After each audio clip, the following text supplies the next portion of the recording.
नमस्कार विद्यार्थियों, आज हम जैन धर्म के बारे में अध्ययन करने जा रहे हैं। ईसा पूर्व 6ठी शताब्दी भारतीय इतिहास में ही नहीं बल्कि विश्व इतिहास में परिवर्तन का युग मानी जाती है। जटिल कर्मकांडों, पुरोहितों के बढ़ते हुए वर्चस्व ने तर्कशील और मननशील लोगों की आंखें खोल दी।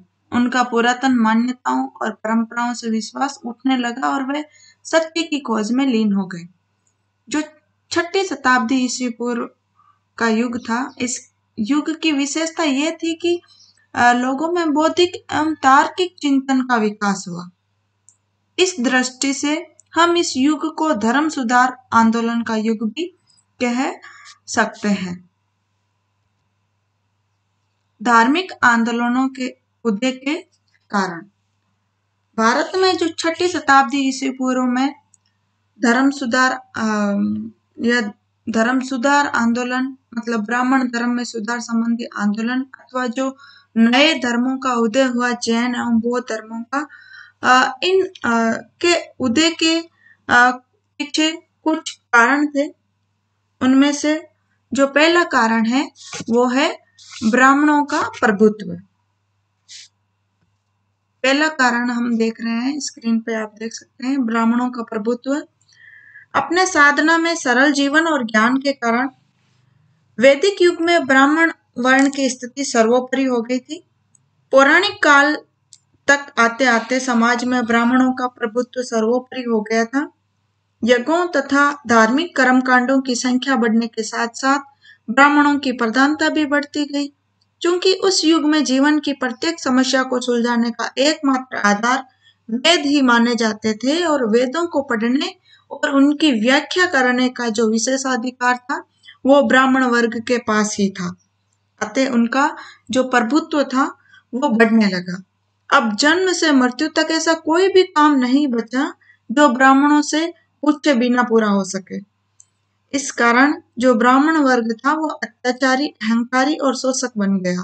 ब्राह्मणों के इस प्रभुत्व के विरुद्ध प्रतिक्रिया उठना स्वाभाविक ही था विद्यार्थियों। तो जैन एवं बौद्ध जो मत है वो ब्राह्मण प्रभुत्व के विरुद्ध उत्पन्न इसी प्रतिक्रिया के परिणाम थे। ब्राह्मणों के विरुद्ध असंतोष का एक और बड़ा कारण था वेदवाद। ब्राह्मणों के जो सभी ग्रंथ थे वो वेदों पर आधारित थे। ब्राह्मणों की दृष्टि में वेद ईश्वर प्रदत्त थे, अतः वेदों को ही धर्म का मूल जो है वो समझा जाता था। वेद विरुद्ध कोई भी बात ब्राह्मणों की दृष्टि में अधर्म थी। परंतु इस समय तक समाज में एक ऐसे प्रबुद्ध वर्ग का उदय हो चुका था जो वेदों को पूर्ण मानने को तैयार नहीं था। उनका मानना था कि केवल वेद मंत्रों में आस्था रखने और मंत्रों का उच्चारण करते रहने से हम अपनी सभ्यता का और अधिक विकास नहीं कर पाएंगे। महावीर और महात्मा बुद्ध ने भी इसी प्रकार के विचारों को व्यक्त किया था। दूसरा है बहुदेववाद। वैदिक धर्म जो था वो बहुदेववादी था। उसमें अनेक देवी देवताओं की प्रतिष्ठा हो चुकी थी। सृष्टि की लगभग सभी शक्तियां देव समूह में सम्मिलित कर ली गई थी। यहाँ तक कि राजा, रानियां और बड़े बड़े सूरवीरों को भी देवताओं की पंक्ति में बिठा दिया गया था। और ये जो समस्त देवी देवता थे इनको संतुष्ट रखने के लिए अनेक प्रकार के यज्ञ, होम, उपासना, जप तप आदि किया जाता था। ये ठीक है, हम जानते हैं कि ऋग्वैदिक काल में आर्यों ने एकेश्वरवाद के सिद्धांत का प्रतिपादन कर लिया था और उपनिषदों में भी एकेश्वरवाद के सिद्धांत का उल्लेख है। फिर भी एकेश्वरवाद का जो सिद्धांत है वो समाज में अभी तक लोकप्रिय नहीं हो पाया था। वहीं 6ठी शताब्दी ईस्वी पूर्व में पुण्य एकेश्वरवाद ने जोर पकड़ा और लोग सोचने लगे कि जब सभी जगह ब्रह्म विद्यमान है, ब्रह्म व्याप्त है, तो इतने सारे देवी देवताओं की उपासना करना व्यर्थ है। उनका यह भी मानना था कि मनुष्य को अपने आत्म उत्कर्ष के लिए देवताओं पर निर्भर रहने की आवश्यकता नहीं है। इस प्रकार की विचारधारा के विकास के कारण बहुदेववादी ब्राह्मण धर्म के विरुद्ध असंतोष उठना स्वाभाविक ही था। तीसरा जो बिंदु है यज्ञ एवं कर्मकांड। वैदिक काल के प्रारंभ में आर्यों का धर्म जो था वो सरल और आडंबरहीन था, और वे अपने यज्ञ और अनुष्ठान स्वयं कर लेते थे। इसके लिए पुरोहित की सहायता की आवश्यकता भी नहीं थी। परंतु धीरे धीरे इसमें जो यज्ञ थे उनमें कर्मकांड और तरह तरह के विधि विधानों की प्रधानता बनी। अब पुरोहितों की सहायता लेना आवश्यक हो गया। वस्तुतः ब्राह्मणों ने यज्ञों को अपनी रोजी रोटी का मुख्य साधन बना लिया था, और चिरकाल तक, लंबे समय तक इसका लाभ उठाते रहने की कामना से उन्होंने धार्मिक यज्ञों को कर्मकांडी, अधिक जटिल, कठोर तथा खर्चीला बना दिया। अब अनेक देवी देवताओं की कल्पना की गई और उनकी पूजा होने लगी। अब यज्ञों में पशु बलि पर अत्यधिक जोर दिया जाने लगा। साधारण व्यक्ति के लिए ऐसे यज्ञों को करवाना असंभव हो गया था। ऐसी स्थिति में सामान्य लोगों में विरोध की भावना का विकसित होना स्वाभाविक ही था, क्योंकि जो सामान्य लोग थे वो मौजूदा धर्म के द्वारा मोक्ष प्राप्त करने में असमर्थ थे, और उन्हें भी मोक्ष प्राप्त करने की इच्छा थी। विरोध का दूसरा जो बड़ा कारण था वो था पशु बलि, और तीसरा कारण था यज्ञों में आडंबर और अंधविश्वासों का समावेश। यही कारण है जब महावीर तथा बुद्ध ने धर्म के सरल स्वरूप को प्रस्तुत किया तो अनेक संख्या में लोग शीघ्र ही उनके अनुयायी बन गए। चौथा कारण है वर्णों का आपसी संघर्ष।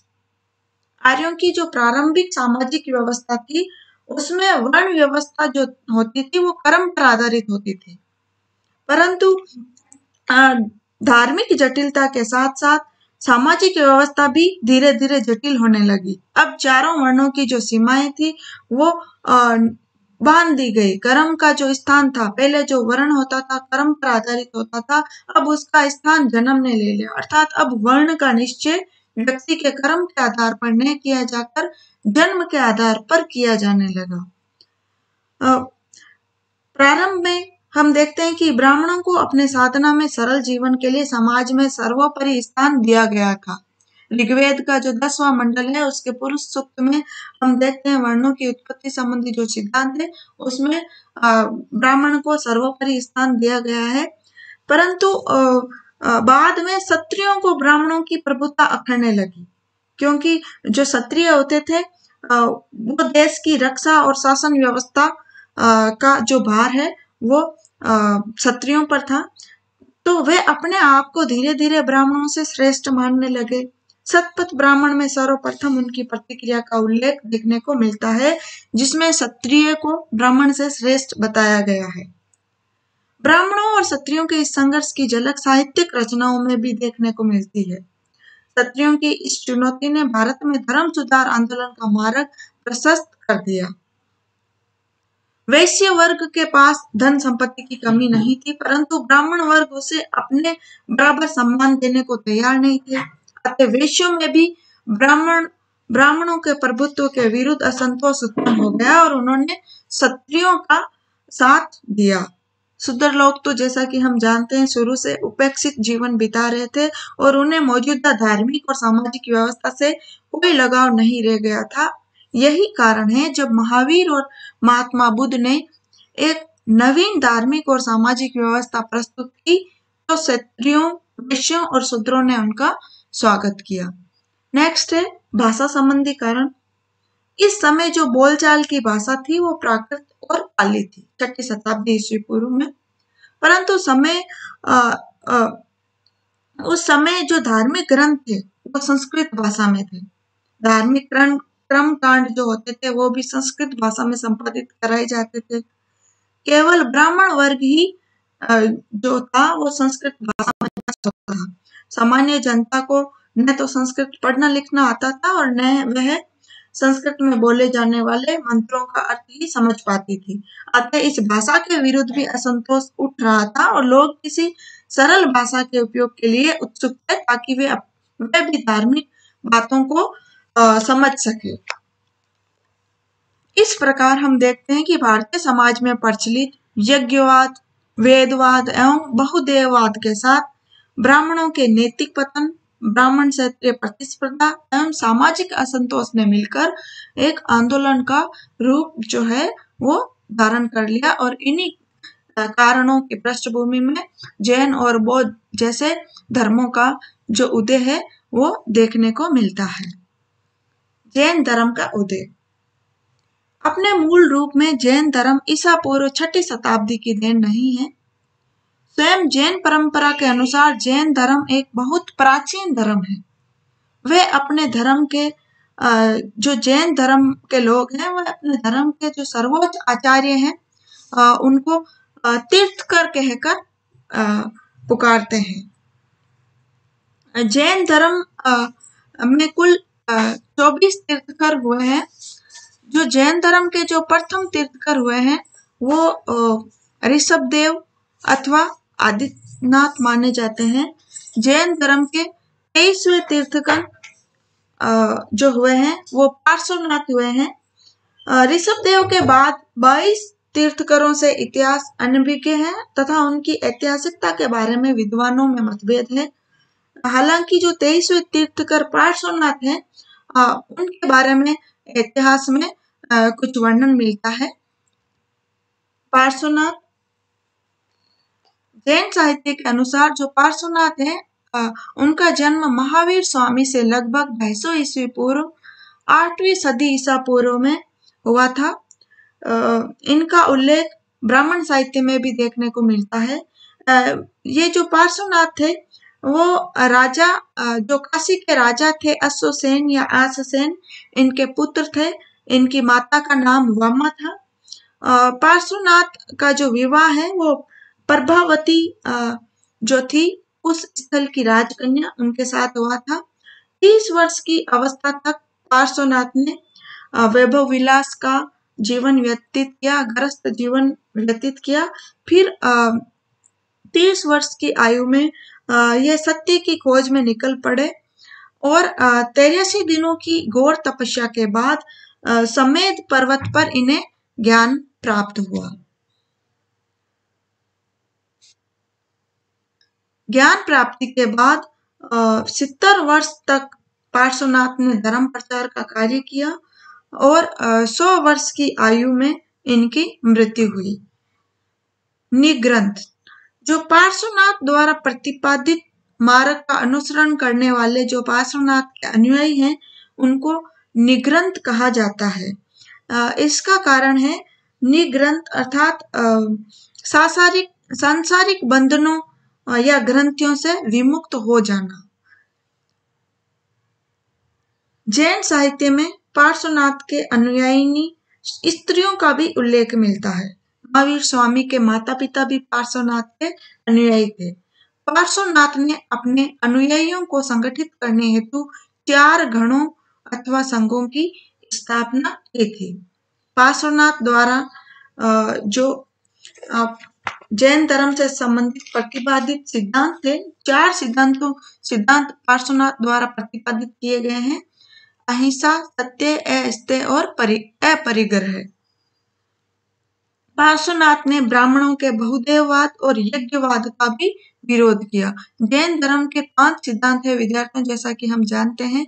इनके जो प्रारंभिक जो 4 सिद्धांत है वो पार्श्वनाथ ने प्रतिपादित किए थे और 5वां सिद्धांत ब्रह्मचर्य है वो महावीर स्वामी की देन है। इससे ये भी स्पष्ट हो जाता है जो आज हमने अध्ययन किया कि महावीर स्वामी जैन धर्म के संस्थापक नहीं थे। उनके जन्म से सैकड़ों वर्ष पूर्व जैन धर्म सुसंगठित हो चुका था। उसके अपने विधि विधान थे, जीवन यापन की विशेष व्यवस्था थी, उनके अपने 4 संघ थे और प्रत्येक संघ एक गणधर की देखरेख में काम करता था।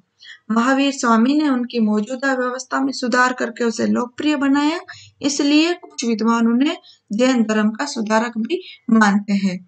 विद्यार्थियों, आज का ये वीडियो यहीं समाप्त करते हैं। धन्यवाद।